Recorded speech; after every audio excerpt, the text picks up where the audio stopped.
What is up, everybody? This is John with Archer Fish.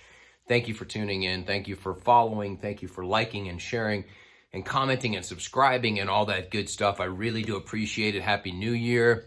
Got a lot of exciting things coming this year. Lots of new types of fishing, lots of trying to break PBs, all that good stuff, hitting some new water. A lot of interesting stuff going on this year. I cannot wait. I'm sorry that this is all talking videos. I wish I could be out there fishing right now. I'm actually in Colorado for the holidays, and it is snowing out. Thought about doing some ice fishing. If you guys want to check out some ice fishing, let me know. I'll see what I can do. Other than that, I cannot wait to get back out to Castaic. It's been the topic of discussion recently on my other social media. A very good spirited debate. You know, a lot of people chiming in, a lot of legends chiming in, which is always interesting to hear their opinions about stuff. You know, I got a lot of respect for a lot of those guys that hit the water very, very hard. There's guys that all they do is fish. They don't talk a lot of trash. There's a few trolls on there that always talk, but there's a lot of guys that I got a lot of respect for on that lake. I'm not going to name, you know, the ones that I do, but, you know, there's just legends out there and guys that I just, you know, they catch a lot of fish and they know what they're doing. So got a lot of respect for those guys, and I'm glad they're chiming in on the debate. I wish that people would kind of keep it civil and just kind of keep to the facts and, you know, tell me their experiences. You know, I'm down for that, and tell me, you know, what other things, you know, their ideas and their thoughts on the subject based on their knowledge. You know, I'm all for that. I crave knowledge. I crave, you know, I love talking to other fishermen, you know, picking their brain, telling me how they did stuff. The reason I started this channel in the first place was to do that, to start at this lake and really kind of learn as much as I can and share that information as I'm learning it, and share, you know, information from other anglers that I'm talking to. And, you know, I think that beginning anglers, experienced anglers, pros, newbies, everybody has something to teach and something to learn. And if you ever stop learning or think that you know everything, you know, you're in the wrong sort of sport, because you can never know everything about fishing. It is literally impossible. And that's why I love it. And again, my vibe here has always been the same. I try to be respectful and try to be open and just sort of share the information. And again, you know, I'm not one of those guys that keeps everything close to the vest and blurs the background or blurs the bait. And I get it. Some people are very protective of their spots and their knowledge. But I'm trying to just sort of be open about it, because in the end, when you're dying, you know, like, you're really going to care that you protected your fishing spot. You know, it's not really going to matter. Like, so who cares? Like, you know, I've always tried to do this. You know, I try to fight my urges to be mean and nasty, and sometimes I lose those urges, you know, and I've done that online to some people. And, you know, it's just because I get real, you know, I can get sensitive when it comes to the animals. Real quick, everybody, if you'd like to support the channel, please check out my book, My Fish Stories. A lot of entertaining and informative and pretty crazy fish stories throughout my years of fishing. And it's just a fun, short read. So check it out on Amazon. The link will be below. But as someone who is putting videos out and reaching, you know, hundreds of people, thousands of people, whatever it is, you know, I feel like I've got a responsibility to that fishery and to the animal itself, to not, you know, endorse, you know, just killing them all or killing them in general. So that's just my personal thing. I just have a thing for animals, and I don't like to, you know, kill them or show me killing them or endorse killing them. So that's kind of how this sort of started. Was, you know, look, you want to catch your limits, you want to keep your limits, you know, that's fine. But I just think spreading that information, endorsing it, you open the lake up to a lot of unscrupulous people. And there are unethical people out there. I've seen so many people keeping 5-pound, 6-pound largemouth, and that's horrible. But the more you open that lake up to, like, hey, it's striper season, let's go kill all the striper, you're inviting in a lot of other people that are going to keep everything. There are people that don't care if it's a largemouth, a smallmouth, or a striper. They're going to keep it all. And the more you're putting that out into the world, like, I believe I've got a responsibility. If I'm going to talk about that lake and show you the fishing conditions there and talk about the conditions and tell you how to catch fish there, I believe it's my responsibility to be as catch and release as possible, because you're opening the world up to people that they may not think that way. They may see striper and largemouth and see it's the same fish to them, and they're going to keep them all. So that's my whole purpose of this. If you can get into the debate of whether the bass and striper affect each other, and I may touch on that a little bit in this video, but it's mostly about just pushing a catch and release sort of vibe for, you know, the next generation of fishermen, the younger fishermen, the kids, all that stuff. Teach them respect for the fishery first and the fish, because again, you're inviting a lot of people out to an already world famous lake where, you know, they may not release the largemouth or the smallmouth.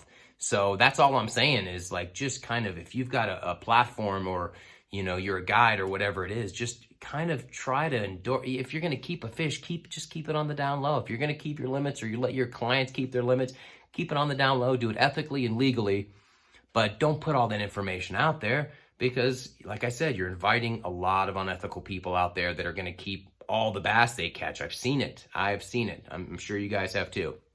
Anyway, the point of this video is, again, I didn't mean any disrespect to a lot of those guys that have been fishing that hard. I mean, I've tried to show respect for those guys, you know, and some of them have been very cool to me. And then others, you know, they didn't like, I guess, that I was making YouTube videos in the first place. You know, for whatever reason, you know, people want to keep everything a secret and they want to fish by themselves. I get it. Trust me, I don't like being on the lake with 9,000 other fishermen. You know, I'd like to be there just with myself, or, you know, a couple other boats. So I understand that, but it's a world famous lake anyway. You're going to get tons of traffic, especially during COVID. More people were going out, all kinds of pleasure boaters and all that other stuff. But whatever, I'm not going to apologize for making the YouTube videos.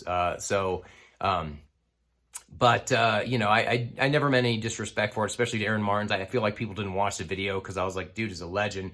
But I always wondered why these people that were specifically bass anglers, you know, like that was their thing. They're not just like overall fishermen. They don't like saltwater and freshwater or whatever it is. But these guys that are just about the bass just villainized or vilified the striper. And it was just like, and that was what started this whole thing in the first place. Is my experience was not, and again, it's limited. I've only been going out there for, you know, since the mid 2000s and whatever. And maybe my experience is limited, but what they were saying was not jiving with what my eyes were seeing. And what my eyes were seeing were, and people have argued this online, they weren't doing trout plants consistently. And they were only doing the main ramp, you know, back in the heyday. And even in the mid 2000s, they were stocking both ramps with lots of perfect sized trout. And then there was a stretch where they didn't stock at all, or it was every few weeks or whatever. And then they were the giant brood stock, which I've said before. If you guys have fished this lake as often as some of you guys say that you have, then you would have seen that firsthand, that there were stretches where there weren't good trout plants. Okay, like I said before, there was a bacterial outbreak at a couple of the hatcheries, and so they had to kill millions and millions of trout. So they didn't get any for a long time. And then when they did, they were just like dumping off the brood stock, like I said. I mean, so if you guys have been hitting the water as much as you say in the past 10 years, and that's just the 10 years. I'm not talking about, you know, in the 2000s or stuff where, you know, they weren't planting trout, you know, as consistently and as many trout and the good sized trout. And the other thing that I was seeing, again, in my limited time there, was the water fluctuations affected the bite worse than the striper did. The striper, no matter what you think, they still feed at different times. And if you're fishing that lake, you know that. You know, you see them at 40 feet. So all summer long, the striper were at 30, 40 feet, but the bass were shallow. People were catching bass shallow. So they're not feeding on the same food source. I mean, that was very clear to me. And as you know, like in an average day in the fall, you see the bass kind of feeding in the morning, the striper in the afternoon, in the evening, and then maybe the bass again in the evening. So there's different times of day as well. So, you know, they didn't seem to be feeding at the same time. Again, you know, possibly competing for trout. But yeah, if you're not stocking the trout as much, then there's going to be some competition.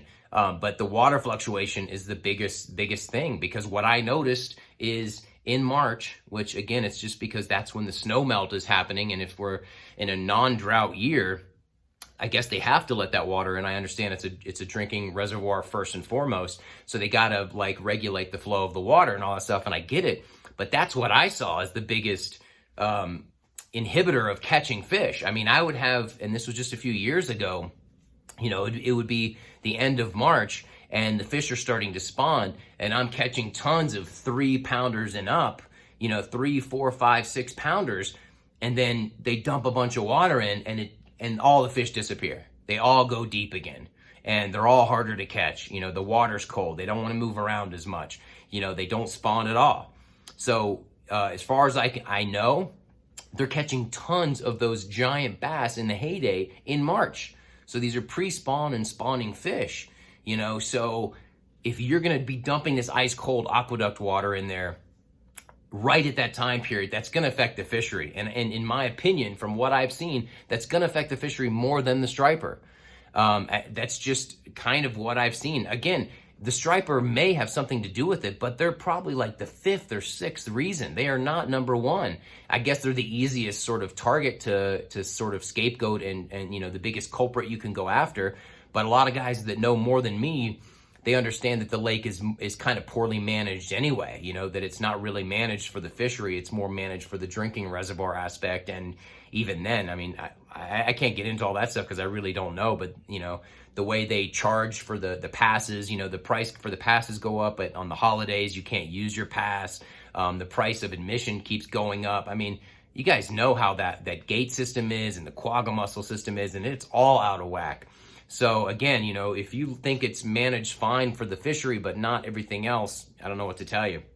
Look, the main point of this video is that the reservoirs, you know, as far as like the health of the reservoir and how they created those giant bass back in the heyday, read the book Sowbelly by Monte Burke. It is fantastic. A lot of you guys have already read it. I'll put a link, you know, and you can order it on this link. And you can order that book and read it. It is fascinating. It is all about trying to catch the world record bass. And there's a huge focus on Southern California and specifically Castaic for that time period. You guys have, you know, that I know, you were there during this time. You probably fished with all these guys, you know, and maybe you're even mentioned in the book. I don't know. But the author really talks about how the lake, how people tried to mimic, you know, how this lake was able to produce these giants and so many of the giants. And, you know, if you've been paying attention to the big bass world for a long time, there's not a lot of places now that you can catch a giant fish. And they've been trying to recreate these conditions all over the world in controlled lakes and reservoirs to produce world record bass, and they still can't do it. So maybe you guys aren't talking about world record bass and, you know, whatever. But from what I can understand is most of the argument is, you know, the lake was in its heyday in the 80s and 90s. And like I've said before, you know, the health of a lake at about 15 to 20 years is its peak. You know, that's when all the nutrients have sort of worked their way out and it's at its healthiest. The fish have had time to grow. Again, the hybridization of the Florida and the northern strain, and then the planting of trout, which was the key. Everyone knows that the trout planting was kind of key to growing these big bass. And so what I'm seeing is Castaic is already on a downward sort of trajectory as far as the health of the lake. It's still a great lake and there's still, you know, great fish in there. I've seen them every year and caught some good ones and all that stuff. And I know you guys have too. But what I've personally seen in the past 5 years even is the water fluctuation affects that fishery more than anything. Just 5 years ago, you could go out and catch 4 to 6 pound fish, you know, 7, 8 pound fish. If you're using live bait, you can catch, you know, a lot of different size. I'm seeing teeners, you know, and all this stuff. So, you know, the fishery is fine. It's the water fluctuation that affects it the most. And then it's the trout plants, like I said. But anyway, check out Sowbelly because it's a fascinating book on that time period, specifically on Castaic and catching all those big bass. And it mentions a lot of those guys that are, you know, local legends. And respect to all you guys that hit the water, you know, as much as you do. I know who you are. I've seen your videos. I've seen your stuff and what you're doing, and respect to you guys. I mean, you guys have got that lake dialed in. But again, I'm just trying to get some information out there. I'm not trying to argue and fight. I'm not that way. You know, I'm trying to put information out there so people kind of can make the right decisions and help the fishery as a whole.